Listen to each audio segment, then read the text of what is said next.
YouTube, this is Hearth and Heathenum again. I'm with Patty right now, just picked him up from work. This video is going to be about what paganism means to us. So, you go first. What does paganism mean to you? I suppose in the deepest sense paganism means to me is a sense of, most obviously there's a sense of individuality about it.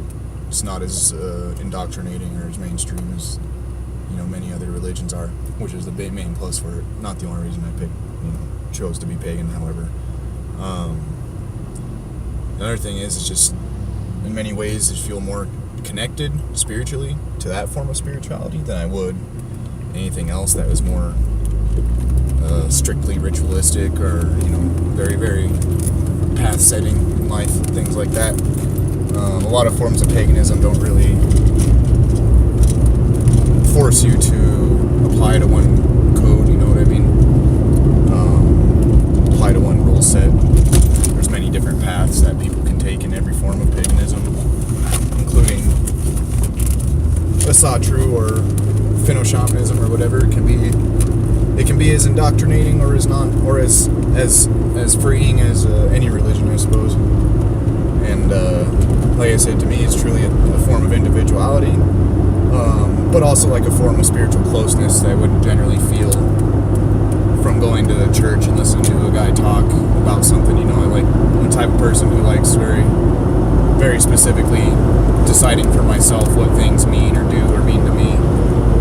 And I don't like someone else standing around telling me what is good and what is bad, when in my mind's eye, there's not really such a thing, So, other than that, yeah, all the usual things. Because it's cool. Being pagan's fucking cool. To me, it's just about, blood and soil, basically. Yeah, that too. Also, remembering what you truly came from and not what became you, rather. The problem with organized religions and Christianity and stuff is, like you were saying, it's too ritualized. There's you have to go to church and then in order to get a spiritual benefit, when nature is my church, basically. Yeah, that's where I go for spiritual enlightenment. And not in any gay Wiccan like pseudo bullshit like that, but in an authentic, like, being connected to the earth, but not like, I wouldn't say worshiping, but being, It's like saying that, yeah. It's like a part of you, not just a part of you, but also, it's kind of like a familial type of thing. We're all part of this earth, therefore we are connected to this earth, and nature's a part of us, but we're a part of it as well. Yeah. So you feel a more connection to the earth, It's more of an original and singular state of being, I suppose you could say. Yeah. It's like, it's not like saying, I'm so great with horses. I love nature so much and I worship nature and I feel spiritually connected to nature so much that I can fucking telepathically communicate with horses, you know what I mean? Yeah. Say I am out at a ranch or I am out at a horse field or I am doing horseback riding or something. I do feel a spiritual connection to that horse, but whatever I believe about the horse or what it is, I also understand that within my mind's eye and my spirituality, that thing itself is also its own being, and I'm not going to set natural law by just having a form of spirituality. Going up to the horse when it's obviously nervous and stuff like that, being like, oh no, I can read his mind, I'm just telling him to be calm, and when I touch him, he'll be calm, and then, not expecting the horse to kick you in the fucking face. Like, that's the type of spirituality that we're not really seeking, I don't believe, is, just because you feel oneness with something doesn't mean you are it or control it in any form. And that's where a lot of paganism comes from, because some of the most disappointing facets of Christianity to me, as many times, especially Christian hunters and things like that, it is just a symbol of man's dominance over nature and not necessarily man's oneness with nature. They go out to hunt. They do it to teach their kids, I guess, in some form, but it's more so to teach their kids how to be a businessman, you know, how to be a proud, you know, all balls out, don't take no shit Christian-ass businessman, and you're gonna go find the biggest fucking thing in the woods and kill it, and then go put it on your wall and only eat like half of what it is, you know. And sure, inherently you might have that knowledge, you might have like that whatever, but to me and my family, it was definitely much more of a deeper connection. We only ever hunted to eat, and there was no manliness on what type of hunter you were, as long as you were capable of hunting in some way. You know, many people on my grandfather's side of the family, for example, were fishers and fowlers, and then on my grandmother's side of the family, we would have these very big game type Christian big game hunters in that part of my family, who are all about, oh, you know, this is God's will and everything, and we all did this and all this shit. But they have, you know, they're the ones that have all the money, they have nice houses and things like that. It's a game to them, and it's not necessarily a means of survival, which isn't necessarily wrong. I just wish it would be. It's like being a jock, you know. Like, it's very, very similar to being a jock in that form of community, which was partially the form of community I was raised in. Whereas with my grandfather's side of the family, it was, you know, we're always made fun of because we never brought home a 16-point buck or whatever, stag. But we always brought home food. Sometimes those assholes go out and hunt for days, see thousands of deer, not shoot any of them, and everyone's legitimately hungry because they want the biggest fucking prettiest one they can find. They may talk all the shit to us we want about whatever it is that we go hunting or fishing for, and yet at the same time we do it because we legitimately want to fucking eat it, because it's a good way to save money, and it's a good way to go out and exercise and take time. And Christianity always had the hubris of that it can dominate nature. Yeah, it is the all predominating force. It is the all dominating force. There's nothing beyond the will of God. You know what I mean? Whereas that's also tied up in their world rejection. Christianity is not for this world. They always, you know, live for the next life, so they don't give a shit about what kind of world they leave behind for their children. Yeah, precisely. And for me, blood and soil being our connection to the earth, blood being our connection to our family and our community, basically. And paganism could be an individualistic religion, but it's also tied up with community as well. I mean, you yourself have your household, you yourself have your immediate kin, and you are master over that. But the community at large, you're a part of. You're supposed to basically contribute to it, not in a communist sense, but in a more, you know. It's with your own standing in paganism, whatever you choose to think is morally or spiritually right.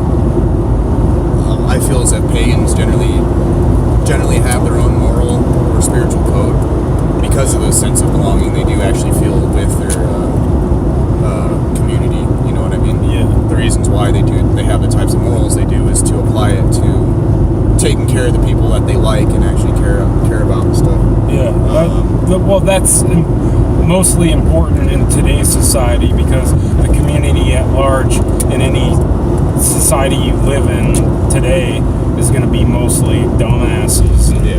You know, but it's important to find like-minded people and to try to build a community around that, rather than reaching out to your immediate community, because, you know, they're all... Well, that's what I mean. Another thing about paganism is it also tends to seek people like us who actually had, just out of either general disassociation or just out of general dislike, had very little contact with their actual families, and that their sense of union and belonging generally came from, you know, having friends that became family rather than having a family, a blood family itself. You know what I mean? And that's another thing I think I enjoy about paganism, is there's no necessarily there's no necessarily when you're a pagan, you know, other pagans in that general community doesn't degrade you for having not having a sense of like ownership or like needing to, you know, be a business owner and have property and to pretty much just dominate everything around you. You're going to be pretty much accepted as you are, you know, determinatively anyway, as long as whatever it is you're doing or saying doesn't directly affect, you know, whatever it is someone else is doing or saying, and so especially in such a way that they feel like they're going to stand up and, you know, defend themselves in that form, I guess you can say, or stop you from doing whatever it is you're doing because they feel like they need to, which is generally lacking sense in Christian terms, being much more directly attacked. You rely on, you know, the judgment of the community to see who deserves to be attacked, or if you know, anything like that. Really, just get over. Oh, yeah, you don't have to get all the way over.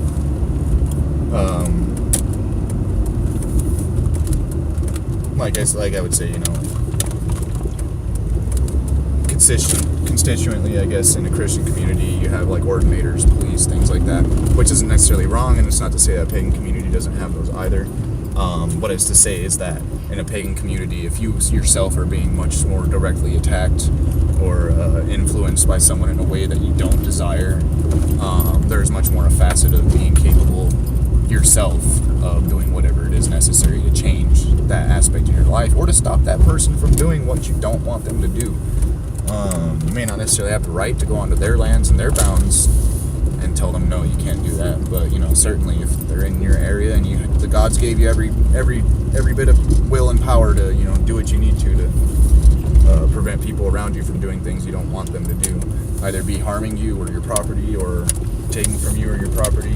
Well, that's shown a lot in the sagas, especially if you read Saga of Burnt Denial. Yeah. There's a lot of that aspect, you know, and it can turn. Am I going the wrong way? Yes. Oh, crap. Well, it can turn pretty ridiculous, but at the same time, like, they had a larger body to kind of govern over any individual action you did. Yeah. Just to make sure you're not getting too out of control with it. No, there's a concept of a weird guild. I guess it should say that more so in the stance of the community.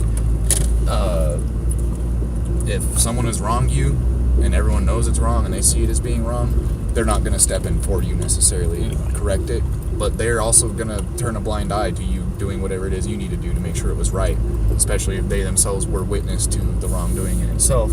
Whereas, like I should say, in a more society like we have, whenever, you know, you have to come almost regardless of what it is, you have to come in front of a jury of peers, you know what I mean, and a judge, and people who aren't even a part of the actual conflict or the actual conflicts or altercation to begin with, you know, that have to be there to judge you just on your moral standing and what they think of you and things like that. Whereas in a pagan community, I feel like it's generally people aren't going to step in and do it for you, but they're definitely going to much more encourage you to take care of whatever it is yourself, and not worry about having to have, like I said, some ordinator step in and solve your guys' problem for you. Although that, like I said, in any community that will happen, especially if two people's affliction towards one another becomes so much that everyone in the community, you know, begins to be affected by it. You know, that's why police come to break up domestic disputes, is because even if the people aren't being violent towards each other, just straight up, 3 a.m, you don't want to hear people next door to you fucking screaming louder than hell. It's like, and that's what happens. Like, and that's the type of step in that, you know, really should be like necessary in some form. But I don't know. Other than that, that's a pretty good example, I think, of what a generalized concept of what paganism is to me. I mean, when I think about pagans back then, people like all those Wiccans and Wicketru, we like to call them, were they just Wiccans with the they just conglomerate all the Norse gods into their... But they think they're all like, back then they're all special snowflakes, like dressing all fanciful and like getting drunk all the time and just banging each other. It's like, no, when I think of a pagan, I think either of some hillbillies who worship the gods or some like legit Amish people. Yeah. And that's actually more Amish people are more closely related to pagans than most of the people who LARP around as being pagans nowadays. Yeah. Well, that's for sure, especially in the sense of labor and ancestor veneration and stuff. They also have their own folk traditions that are not found in any other. Not found in Christianity. Yeah. Mostly coming from Dutch. But yeah, send this video right now. Could pick up back on it, make a part 2 maybe. Yeah. See you guys later.